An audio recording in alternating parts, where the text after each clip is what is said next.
নমস্কার। আশা করি আপনারা সকলে ভালো আছেন। আজ আমি মহাভারতের উৎস বা গোড়ার কথা তার দ্বিতীয় পর্ব শোনাব। প্রথম পর্বে আমি শুনিয়েছি মাতা সত্যবতীর কথা, ব্যাসদেবের জন্ম কথা, রাজা শান্তনুর কথা এবং দেবব্রতর কথা, যিনি মহাভারতে প্রথম পা রাখলেন সেই অবস্থা।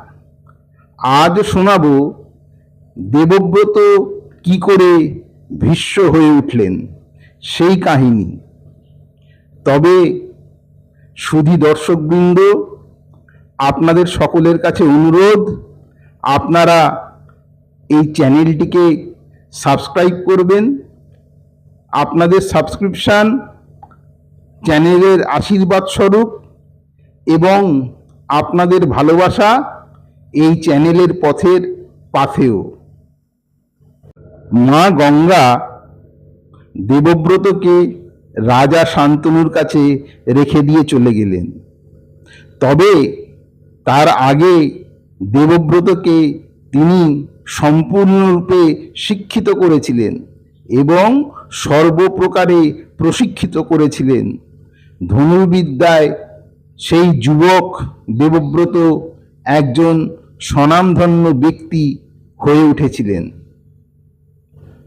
দেবব্রত যখন শান্তনুর কাছে আসেন, তার কিছুদিন পরেই শান্তনু দেখলেন দেবব্রত যথেষ্ট জনপ্রিয়তা লাভ করেছে, তার দক্ষতা যথেষ্ট, তিনি দক্ষতার সঙ্গে রাজ্যের বিভিন্ন দিক সামলাচ্ছেন।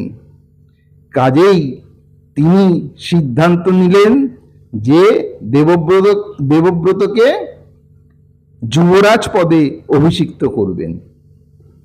তা যুবরাজ পদে অভিষিক্ত করার পর দেবব্রত আরও বেশি করে রাজ্যের কাজে মনোনিবেশ করলেন।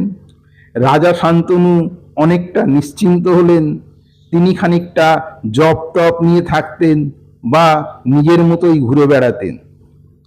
এদিকে দেবব্রত ক্রমে ক্রমে তার মার্জিত আচরণ, তার অসাধারণ তীক্ষ্ণ বুদ্ধি এবং মানুষের প্রতি তার ভালোবাসা, এই সমস্ত কারণে তিনি প্রজাদের মধ্যে অনেক জনপ্রিয় হয়ে উঠলেন।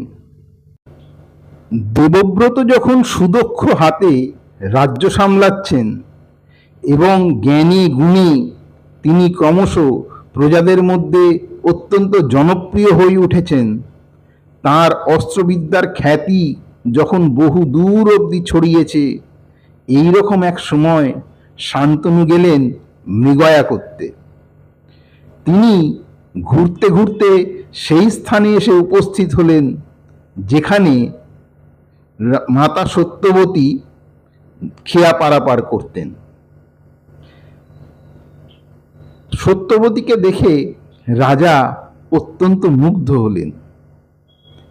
তিনি প্রশ্ন করলেন যে তিনি কে, অর্থাৎ তার পরিচয় জানতে চাইলেন। সত্যবতী জানালেন তিনি দাসরাজের কন্যা এবং যমুনাতে খেয়া পারাপার করাই তার কাজ। তখন রাজা জিজ্ঞাসা করলেন তার নৌকোতে তিনি উঠতে পারেন কিনা। সত্যবতী বললেন নিশ্চয়ই, যে কোনো লোক খেয়া পারাপার করতে এলে তাকে তো আমি খেয়া পারাপার করাই, আপনি নিশ্চয়ই আসতে পারেন, আপনি বসুন নৌকোতে। রাজা উঠলেন। এবার সত্যবতী প্রশ্ন করলেন আপনাকে আমি কোথায় নিয়ে যাব। রাজা বললেন আমি তো কোথাও যাব না। সত্যবতী বিস্মিত হয়ে বললেন তার মানে আমি চাইছি তুমি আমার সঙ্গেই চলো। আপনার সঙ্গে যাব? কিরকম কথা? না, বাকি জীবনটা তুমি আমার সঙ্গে একসঙ্গেই পথে চলবে। সত্যবতী তখন বুঝতে পারলেন। সত্যবতী মাথা নিচু করলেন। রাজা শান্তনু তখন তার পরিচয় সত্যবতীকে দিলেন। তিনি বললেন আমি রাজা শান্তনু, ভারতবংশীয় রাজা, হস্তিনাপুরের সিংহাসনে আমি এখন আসিন, আমি তোমাকে বিয়ে করতে চাই।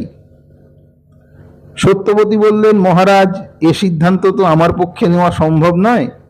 আপনি আমার পিতার কাছে চলুন, আপনি তাকে যা বলার বলবেন এবং তিনি যা সিদ্ধান্ত নেবেন সেটাই হবে। রাজা বললেন, অতি উত্তম, চলো তাহলে।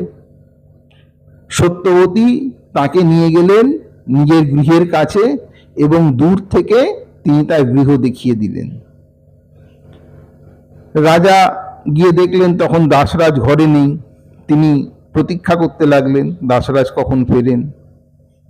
কিছুকাল পর দাসরাজ ফিরে এলো, মানে কিছু সময় পর দাসরাজ ফিরে এলেন এবং রাজা শান্তনুকে তিনি বিলক্ষণ চিনতেন। তাই তিনি বললেন, মহারাজ, আপনি এই গরিবের কুটিরে কেন? আপনি তো আমাকে যদি ডেকে পাঠাতেন আমি নিজে আপনার প্রাসাদে যেতাম। তখন শান্তনু বললেন, দাসরাজ, আমি আজকে রাজা হিসেবে আপনার ঘরে আসিনি। তখন দাসরাজ অবাক হলেন। তিনি প্রশ্ন করলেন, তাহলে কি কারণে এসেছেন মহারাজ? রাজা বললেন, আমি এসেছি পাণিক প্রার্থী হয়ে। আমি আপনার মেয়েকে বিবাহ করতে চাই। তখন দাসরাজ বললেন, আপনি রাজা শান্তনু, আমার মেয়ে সামান্য জেলে ঘরের মেয়ে, তাকে আপনি বিবাহ করবেন? আপনি সবকিছু চিন্তা করে বলছেন তো? তখন রাজা বললেন, হ্যাঁ, আমি সবকিছু চিন্তা করেই বলছি। বললেন, বেশ। দাসরাজ বললেন, বেশ, তাই হবে, কিন্তু একটা শর্ত আছে। রাজা বললেন, কি শর্ত? দাসরাজ বললেন, আমার মেয়ের যে সন্তান হবে তার যদি পুত্র সন্তান হয় তাহলে সেই রাজা হবে, বা তার প্রথম পুত্র সন্তানই রাজা হবে। এই কথা আপনাকে দিতে হবে, তাহলে আমি আপনার সঙ্গে আমার মেয়ের বিবাহ দিতে প্রস্তুত। তখন তো রাজা শান্তনু বড় মুশকিলে পড়ে গেলেন, কারণ তিনি মনে মনে ঠিক করে রেখেছেন দেবব্রতই পরবর্তী রাজা, এবং দেবব্রতর ক্ষমতা, দেবব্রতর গুণ সমস্ত কিছুই রাজা হবার যোগ্য, এবং তার চেয়ে ভালো রাজা আর হবে না। বস্তুত তেমন মানুষ পাওয়াই কঠিন। দেবব্রতকে বহু ভাগ্য করে তিনি পুত্ররূপে পেয়েছেন, এটা রাজা শান্তনু বিলক্ষণ জানতেন। তিনি বললেন, দাসরাজ, এ কথা আমার পক্ষে দেওয়া তো সম্ভব নয়, কাজেই আমি চললাম। রাজা শান্তনু নিজের প্রাসাদে ফিরে গেলেন। দিন যায়, কয়েক মাস কেটে গেল। রাজা শান্তনু ভালো করে খান না, কারোর সঙ্গে কথা বলেন না। দেবব্রত যদি রাজকার্য নিয়ে তার সঙ্গে কোনো রকম আলোচনা করতে যান, তিনি তাতেও মনোনিবেশ করতে পারেন না। বুদ্ধিমান দেবব্রত বুঝলেন কিছু একটা হয়েছে। তখন তিনি প্রধানমন্ত্রীর শরণাপন্ন হলেন যে আপনি একটু পিতার মনের ভাব বুঝুন, তার কি হয়েছে।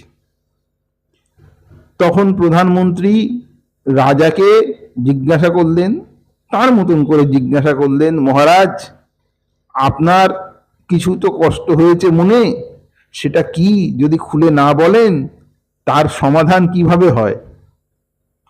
তখন ধীরে ধীরে রাজা ব্যক্ত করলেন যে, মন্ত্রী, আমি একটি মেয়েকে পছন্দ করেছি রানী করব বলে, তার নাম সত্যবতী।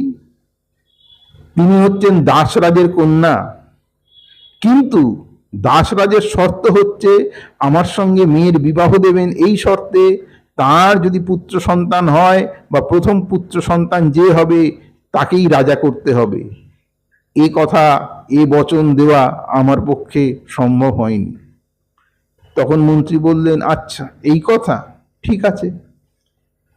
তখন তিনি দেবব্রতর কাছে এসে সমস্ত কথা পুঙ্খানুপুঙ্খ ব্যক্ত করলেন। দেবব্রত বললেন, এই ব্যাপার, আমি এক্ষুনি দাসরাজের কাছে যাচ্ছি। এই বলে দেবব্রত তক্ষুনি দাসরাজের ঘরে গিয়ে উপস্থিত।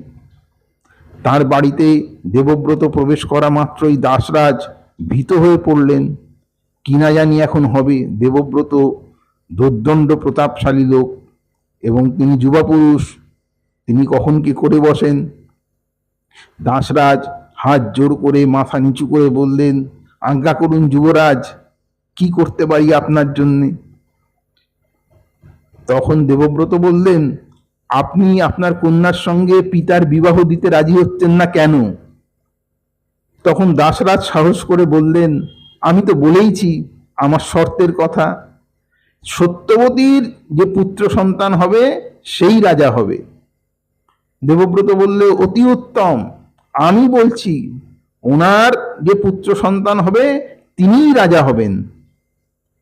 তখন দাসরাজ বললেন, যুবরাজ, সে কথা তো আপনি বলছেন, কিন্তু এরকম যদি হয় যে আপনি বিয়ে করেছেন, আপনার পুত্র হয়েছে, আর সেই পুত্র যদি সে কথা তখন না মানে?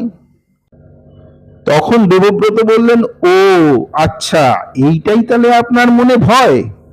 আচ্ছা, তবে ঠিক আছে, আমি গঙ্গাপুত্র দেবব্রত অগ্নি, বায়ু, গগন এবং পৃথিবীকে সাক্ষী রেখে বলছি, আমি কখনো বিবাহ করব না।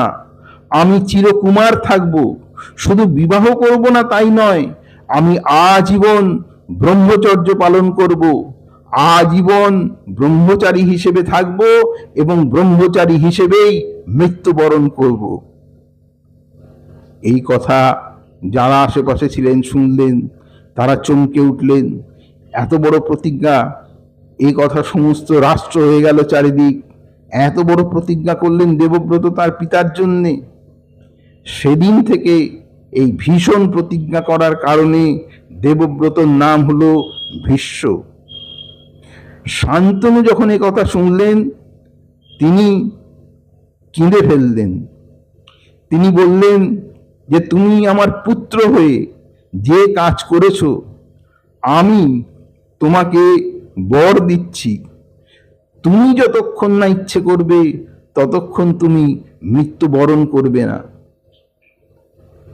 মহাভারতের গোড়ার কথা বা মহাভারতের উৎস আমি আরো কয়েকটি পর্বে আপনাদের শোনাবো, এবং যেহেতু বড়, এই অংশটা যথেষ্ট বড়, তাই একটা পর্বে তো শেষ করা সম্ভব না। এটা দ্বিতীয় পর্ব হলো, এরপরে আরো কয়েকটি পর্ব আসবে। আপনারা দয়া করে শুনবেন।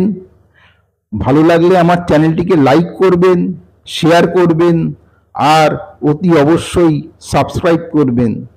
ভালো থাকবেন। ধন্যবাদ। নমস্কার।